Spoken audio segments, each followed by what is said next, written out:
할렐루야.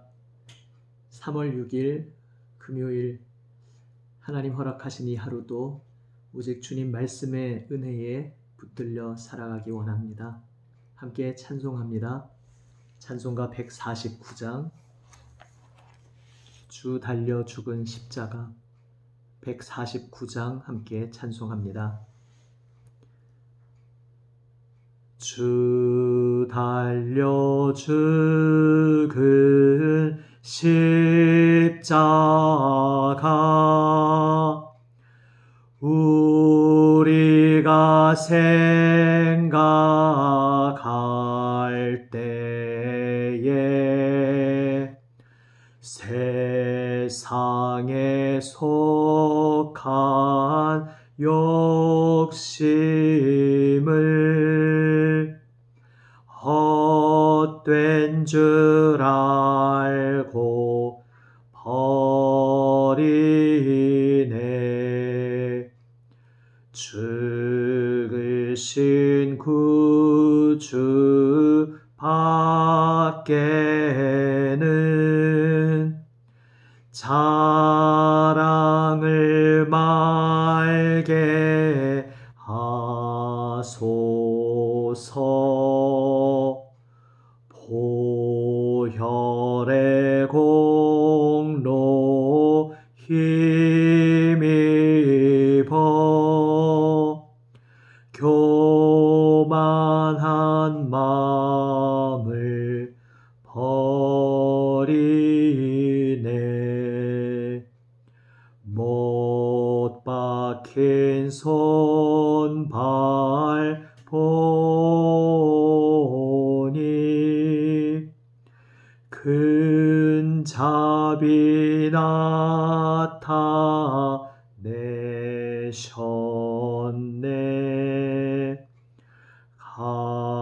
가시로 만든 면류관 우리를 위해 쓰셨네. 온 세상 만물 가져도 주 은혜 못 따갑겠네.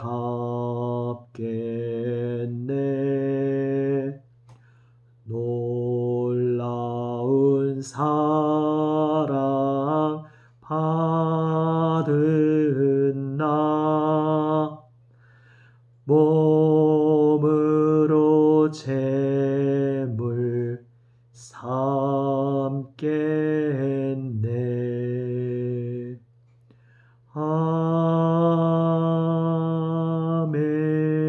아멘. 아멘. 기도합니다.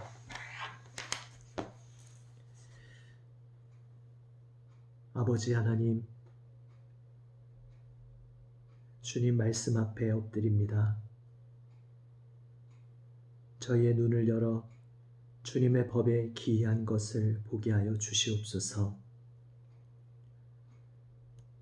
오직 주님의 얼굴을 바라보며 저희를 향하신 주님의 마음을 배우고 깨닫게 하여 주시옵소서.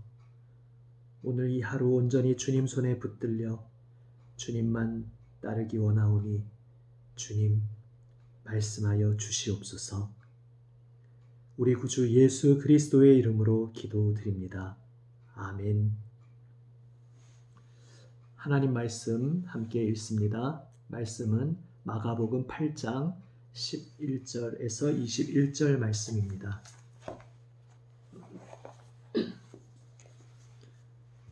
신약 성경 67면 마가복음 8장 11절에서 21절 말씀입니다. 말씀을 읽습니다. 바리새인들이 나와서 예수를 힐난하며 그를 시험하여 하늘로부터 오는 표적을 구하거늘 예수께서 마음속으로 깊이 탄식하시며 이르시되 어찌하여 이 세대가 표적을 구하느냐? 내가 진실로 너희에게 이르노니 이 세대에 표적을 주지 아니하리라 하시고 그들을 떠나 다시 배에 올라 건너편으로 가시니라. 제자들이 떡 가져오기를 잊었음에 배에 떡 한 개밖에 그들에게 없더라. 예수께서 경고하여 이르시되 삼가 바리새인들의 누룩과 헤롯의 누룩을 주의하라 하시니 제자들이 서로 수군거리기를 이는 우리에게 떡이 없음이로다 하거늘 예수께서 아시고 이르시되 너희가 어찌 떡이 없음으로 수군거리느냐 아직도 알지 못하며 깨닫지 못하느냐 너희 마음이 둔하냐 너희가 눈이 있어도 보지 못하며 귀가 있어도 듣지 못하느냐 또 기억하지 못하느냐 내가 떡 5개를 5,000명에게 떼어줄 때에 조각 몇 바구니를 거두었더냐 이르되 12이니이다 또 7개를 4,000명에게 떼어줄 때에 조각 몇 광주리를 거두었더냐 이르되 7이니이다 이르시되 아직도 깨닫지 못하느냐 하시니라. 아멘.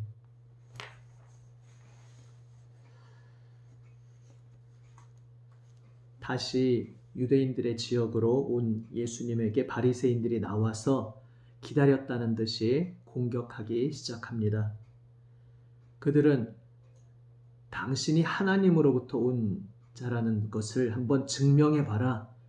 기적을 나타내봐라. 이렇게 요구합니다. 그때 그들에게 주님께서 말씀하십니다. 이 세대에 표적을 내가 주지 않겠다. 어찌하여 표적을 구하느냐 말씀하십니다. 사실 예수님께서는 이미 충분히 증거를 주셨습니다.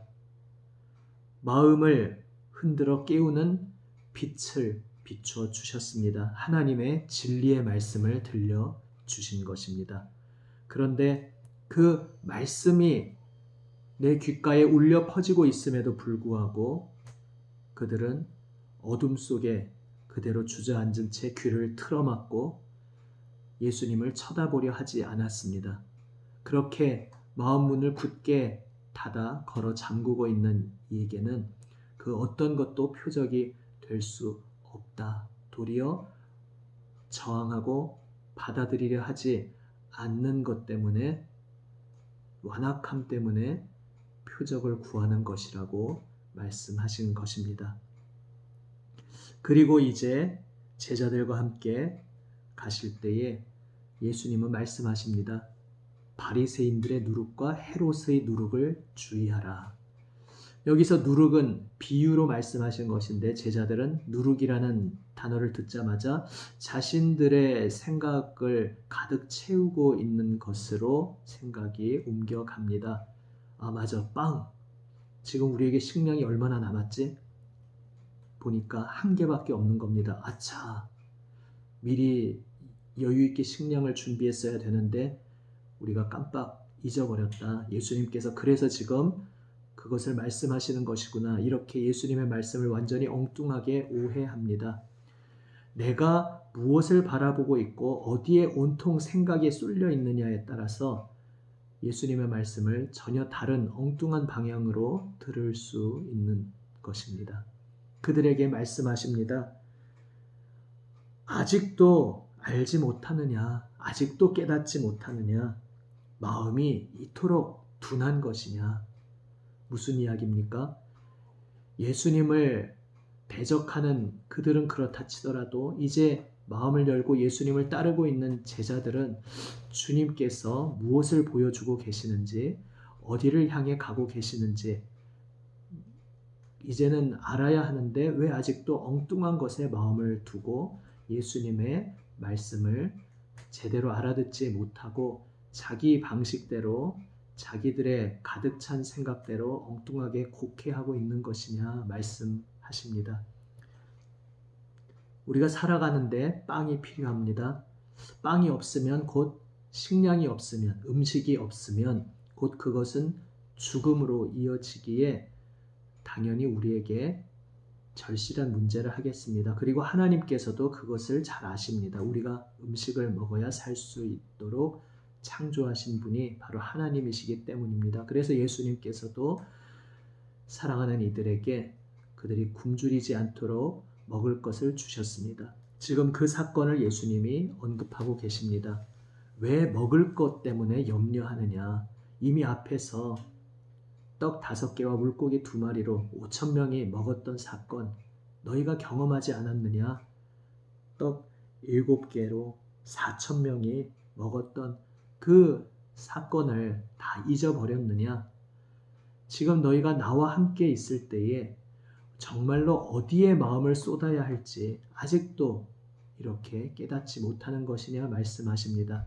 제자들이 염려해야 할 것은 지금 내 인생에 무엇이 결핍되어 있는가, 무엇이 부족한가, 무엇을 내 힘으로 채워야 할 것인가, 이러한 것이 아니었습니다. 그것은 오직 예수님께 초점을 맞추고 예수님을 따르고 있으면 예수님께서 때를 따라 채워주실 것이고, 오직 제자들이 정말 예수님의 마음을 배우고 그분의 길을 따르면서 온 마음을 기울여야 하는 것은 어떻게 하나님의 마음, 하나님께서 기뻐하시는 그 마음을 내가 더 배우고 더 알 것인가. 그래서 주 예수님의 길을 더욱 제대로 따르는 바로 그것에 온 마음을 쏟아야 했습니다. 그런 차원에서 예수님께서는 바리새인들의 누룩과 헤롯의 누룩을 주의하라 말씀하신 것입니다. 다시 말해 예수님의 음성을 들으면서도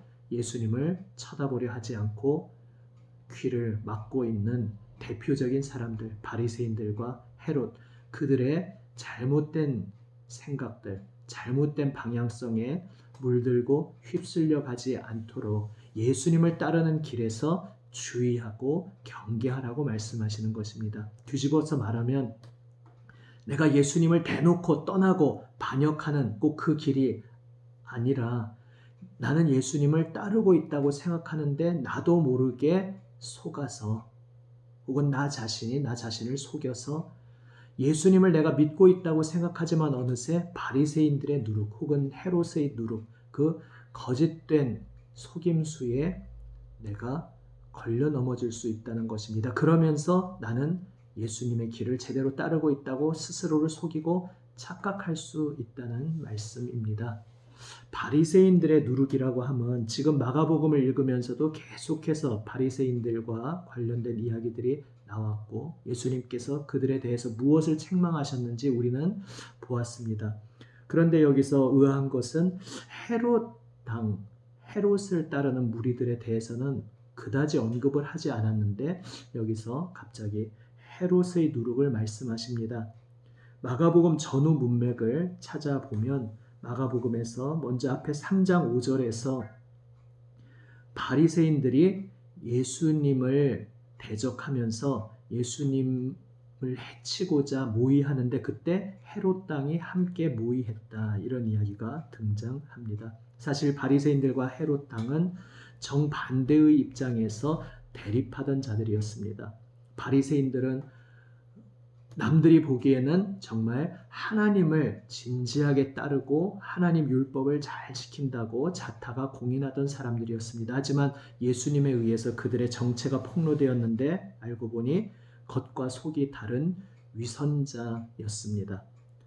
그런가 하면 헤롯 당은 아예 대놓고 속물임을 감추지 않는, 그래서 이 세상에서 권력과 힘을 차지하려고 수단 방법을 대놓고 가리지 않는 그러한 사람들입니다. 그들은 서로를 경멸하고 미워했었습니다. 하지만 이제 예수님을 해치고자 하는 거기에서는 두 집단이 마음을 합치게 되는 것을 보게 됩니다. 마가복음의 맥락에서 또 헤롯이 언제 등장하느냐 하면 6장에서 세례 요한을 죽이게 된 그 이야기에서 등장합니다. 그때 헤롯을 보면 세례 요한이 의로운 사람인 걸 알아서 자신은 그를 해치기를 원치 않고 자신을 모독했다고 감옥에 가둬놓기는 했지만 해치지 못하고 두려워하며 또 그 말을 들을 때 번민하면서도 달게 들었다는 것을 보았습니다. 그런데 결국은 사건에 휘말리면서 자기 자신의 위신과 자기 자리를 보존하기 위해 결국은 세례 요한을 죽이게 됩니다. 이 세상의 명예와 권력이 결국은 자기 인생의 모든 것인 사람이었습니다. 이제 아직 읽지 않았지만 마가복음 뒤에 10장에 보면 예수님의 두 제자 야고보와 요한이 예수님께서 영광을 받으실 때에 하나는 우편에 하나는 좌편에 앉게 해달라고 요청합니다. 그것 때문에 다른 제자들이 또한 화를 냅니다. 그때 예수님께서 제자들을 부르셔서 말씀하십니다. 이방인의 집권자들은 어떻게 살아가는가? 바로 이것이 헤롯의 정신인 것이죠. 이방인의 집권자들은 자기 마음대로 모든 것을 좌지우지하려고 하고 사람들을 향해서 권세를 부리려고 한다. 그것이 이 세상의 권력을 가진 자들의 속성이다. 그러나 너희는 예수님의 제자들은 그 길을 걸어서는 안 된다. 섬기는 종으로 살아야 한다. 주님께서 제자들에게 말씀하십니다. 바로 예수님처럼 생명까지 내어주시며 우리를 위하여 섬기는 종의 모습으로 이 땅에 오신 바로 그 예수님 자신의 모습을 닮아가야 한다고 주님께서 제자들에게 말씀하십니다.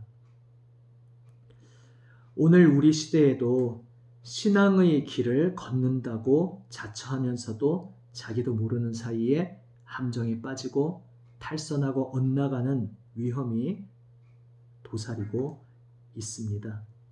신앙의 이름을 내세우면서 헤롯의 누룩, 권력을 붙잡고 무언가 높은 곳에 오르려 하고 자신의 자리를 보존하기 위해 상식을 벗어나고 법을 무너뜨리면서 그렇게 어리석은 멸망의 길을 스스로 선택하는 신앙의 이름으로 그러한 길을 선택하는 안타까운 일들을 우리는 보게 됩니다.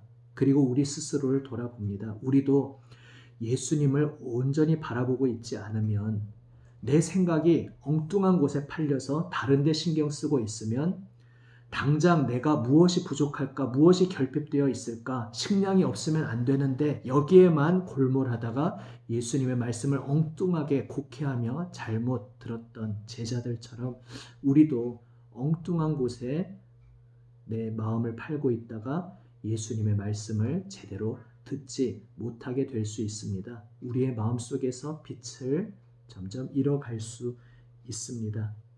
바리새인의 누룩, 말씀 앞에 우리가 겸손히 엎드리며 나를 돌아보아야 하는데 그렇지 않고 말씀을 나의 무기 삼아서 내 부족한 부분들, 나 스스로 부끄러웠던 부분들, 그러한 것들을 감추고 나 스스로를 부풀리고 채우려고 하는 그러한 비뚤어진 그릇된 방식으로 살아갈 수가 있습니다. 그러할 때에 말씀은 자기 의를 내세우는 그러한 도구가 되어버리고 나는 말씀 앞에 겸손히 엎드리는 것이 아니라 말씀 위에 올라타서 내가 재판관 노릇하려 할 수 있습니다. 이것이 바리새인의 누룩입니다. 극단적인 어떤 사이비 종교의 교주만이 이렇게 바리새인의 누룩과 헤롯의 누룩에 빠지는 것이 아니라 우리 모두가 예수님께 초점을 맞추지 않고 엉뚱한 것에 마음을 팔고 살아갈 때에 그렇게 넘어질 수 있음을 우리는 스스로 돌아보며 두렵고 떨림으로 오늘 겸손히 더욱 주님 말씀 앞에 엎드리며 기도해야 하겠습니다. 주님, 제가 주님의 말씀을 온전히 알아듣게 하여 주시옵소서. 저의 생각, 저의 마음의 초점이 엉뚱한 곳에 가 있다가 예수님의 말씀을 잘못 알아듣게 오해하게 되는 일이 없도록 또 혹 그렇게 넘어지고 비틀거릴 때에 주님께서 저를 흔들어 깨워주시고 말씀하여 주시고 바로잡아 주시옵소서. 오늘도 주님 말씀 앞에 겸손히 엎드려야 하겠습니다. 나에게 무엇이 없구나. 여기에 골몰하기 시작하면 염려로 인해서 제자들의 마음이 둔해졌던 것처럼 그러한 전철을 밟을 수 있습니다. 제자를 향하여 안타까움으로 말씀하시는 그 주님의 말씀, 오늘 우리에게 주시는 말씀으로 나의 가슴 깊이, 마음 깊이 새기며 오직 우리의 눈을, 우리의 시선의 초점을 주님께 맞추기 원합니다. 결국 바리새인의 누룩이나 헤롯의 누룩이나 겉보기에는 정반대라는 방향 같지만 결국 그 출발점이 무엇인가? 예수님을 놓쳤다는 것입니다. 예수님을 빠뜨리고 예수님을 잃어버리니까 예수님으로 채워져야 할 빈자리를 엉뚱한 것으로 채우려고 하면서 권력과 힘으로 채우려고 헤롯의 누룩에 물들든지 아니면 위선과 자기의와 교만으로 채우려고 겉으로는 종교적으로 그럴듯한 태도를 취하고 살아갈지 모르지만 바리새인의 누룩에 빠져서 예수님의 음성으로부터 점점 멀어지게 되는 것입니다.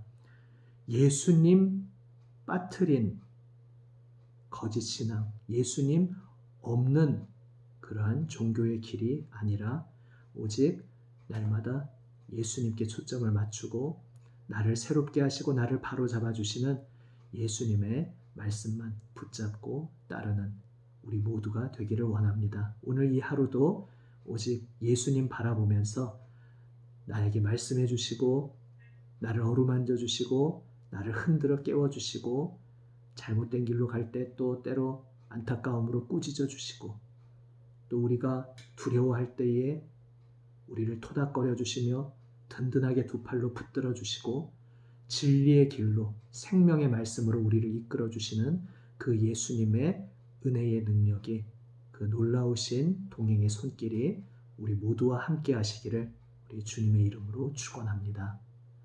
아멘. 기도하시겠습니다.